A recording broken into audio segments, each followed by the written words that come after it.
Okay, so this next video lecture is still the continuation of our module 2. So here we will talk about the documentation techniques that the entity can use in illustrating how the information flow or the information system is at work, okay, in their organization. So we have here the different documentation techniques, okay, that they can choose from in illustrating those information flow or system. So first we have the entity relationship diagram, or the ERD. So basically, when an entity uses the ERD, this technique will represent the relationship between the entities in the system or in their organization. So basically, ERD, this is the RHEA model version. When we say RHEA data model, this is the resource, events, and agents. Resources are our assets.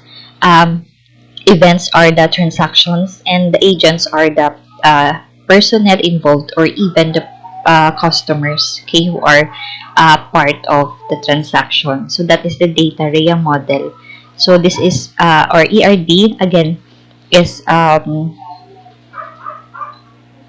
used, okay, or as a version of, sorry, RHEA model, I mean, is one version of ERD, which is usually commonly used in AIS. Okay, so we have here in the illustration, we have two entities or related entities. Okay, so it will illustrate their relationship.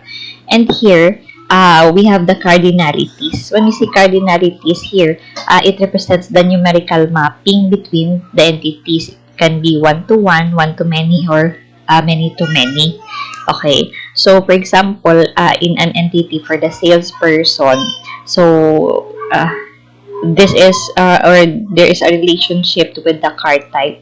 So here, this is the item or the resources that he or she is selling. Okay, so for one salesperson, there is only one card type, okay, that he is able to sell. For the customer, um, of course, basically for the customer, the related transaction will be their order. So a customer can order many types of item that is available. Okay, for the vendors, this is our suppliers. So they can supply. I mean, an entity can have many suppliers of different inventory. Okay, so in this case, this is how the relationship can be illustrated using the ERD. Okay, so the entity can use it in documenting or illustrating their information flow within the organization. So another technique is the data flow diagram. So you are familiar with this, I think, because in this case, you can only use the symbols to represent the process, the resources, the flow, and the system. Okay, so basically, these are the logical elements of the system and do not represent any physical system. So in a data flow diagram, we have this commonly used symbols. So you can have their, you can use these symbols. Okay, so you have the arrow line. So it will direct, or this will represent, I mean, the direction of the data flow. Okay, so, or this box right here to write the uh, name of the entity and the like.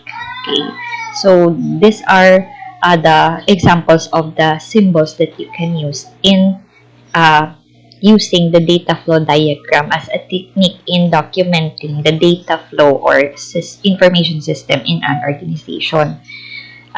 We also have the document flow charts, okay, using the flow chart. In this type of technique, it will illustrate the relationship among the different processes, and also it will document the flow between these processes. And also, it can contain a more detailed data flow in the diagram and can clearly present the separation of the functions in a system. So we have here the system flow chart. Okay, for example, so basically when we see system flow chart, these are the graphical representation of the physical relationship among the key elements in an organization. So it may include the different departments, the manual activities, computer program, hard copy of the record using the document journal or ledgers and other files. Also the digital records. Okay, and also using this system flow chart, you can describe the physical computer media that is used in the system. Okay, so we have here an example of our system flowchart or flowcharting. So this one is for manual activities. Okay, if you are documenting or illustrating the manual activities, so you can use the symbol. Okay, so we have the terminal that shows the source. Okay, the second one is the source document. We have also the manual operation and so on. Okay, so we have here an example, okay, in using that symbols in the flowchart. Okay, for example, we have here in the sales department. So for the sales department, okay, the starting point will be the customer. Okay, so they will place the order. Okay, so here, the customer will have the order form. So that will be or sales order. So that will be the document that is used in this transaction. So the manual operation will be to prepare the sales order, and our sales order is our source document. Okay, so you can also create the relationship between the sales department and the credit department to the warehouse until the shipping department, because all of these departments are involved in the sales transaction. Okay, so in this illustration, this is for the first stage. Okay, just to illustrate on how to use, okay, this document flowchart symbols. Okay, so that's how it is under the flowcharting. Okay, we also have here for the flowcharting of a computer process. So basically, they have this somewhat same symbols, but there are other symbols that were added that is specifically related to the computer processes. So we have here these symbols right here that you can use in illustrating. So we have here an example on how the symbol was used. Okay, so the same transaction, so we have the sales transaction. So for the sales department, so again, customer is the starting point. Okay, and then customer's order, and then in this case, terminal input or input device. So in this case, the sales clerk will input the sales or the order of the customer. Okay, and then it will create the customer's order as our source document. So the input order right here. So in the computer operations department, we can edit and credit check, okay, this information. Okay, so we also have here the storage of uh, the sales orders, okay, within the database, and you can also update it. Okay, so in this computer operations department, so we have here the accounts receivable file and the inventory records. Okay, so this is an example of how you can illustrate your system, okay, using computer processes. Okay, so this is the complete this is the complete illustration now of the sales transaction, okay, in any computer system, from the sales department to the computer department, okay, and then to the warehouse until the shipping department. So if you could notice here, for example, in the computer operations department, the sales order will proceed to the warehouse. Okay, so because this is where the inventory is located. And then if the inventory will be packed and ready, okay, so it will be forwarded to the shipping department to deliver it to the customer. But it has to go through the processes and file storage and other supporting source documents as well. Okay, so this is how you can document your process flow and information flow or system in an organization. So this example is for our sales transaction. Okay, so again, sales transaction involves four different departments. Okay, so this is how the information flow from one department to the other using the symbols. Okay, so we also have the program flow chart. So program flow chart, on the other hand, is represented in a system flow chart. Okay, so it will describe the logic. We have also the symbols here that represents each step of the logic, and also it will represent one or more line of the computer program, okay, in this logical order or execution. So right here we have the program flowchart symbols that you can use, okay, in illustrating the data flow using the program flowchart. So we have here an illustration. Okay, so actually this is like the same with the system uh, flow charting.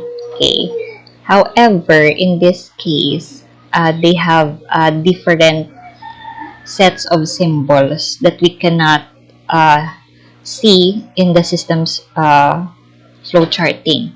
Okay, so here we have the decision. Okay, so that diamond shaped symbol. Okay, unlike with the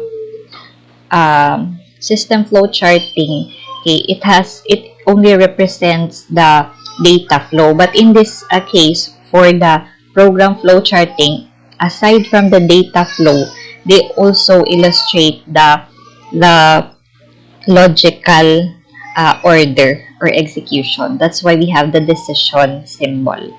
Okay, but it's like just the same with us, the system flow charting. Okay, so aside from the flow charts, the entity can also use the record layout diagram. So this is the most common actually if you're using computerized accounting system. So if you will look into the system, this is what it will appear. Okay, so when we say record layout diagram, these are used to reveal the internal structure of the digital records in your flat file or database table. Okay, so this is how data or information are arranged. So the layout diagram, this shows the name, the data type, the length of each attribute or field in our record, and other things that you want to include. So this detailed data structure information is very important because it will identify those different types of system failures, or it can also analyze error reports and designate test of computer logic for debugging and also for auditing purposes. So each of these data attribute and key field is shown in terms of their name and relative location in the record. So meaning this data that you can see from the record layout diagram, you can link it to the different location or records within the computer or within the accounting information system. Okay, so this looks like a report, okay, that contains the necessary information related to the file or record. So those are the different documentation techniques that an entity can use in illustrating their data flow or accounting information system in their organization.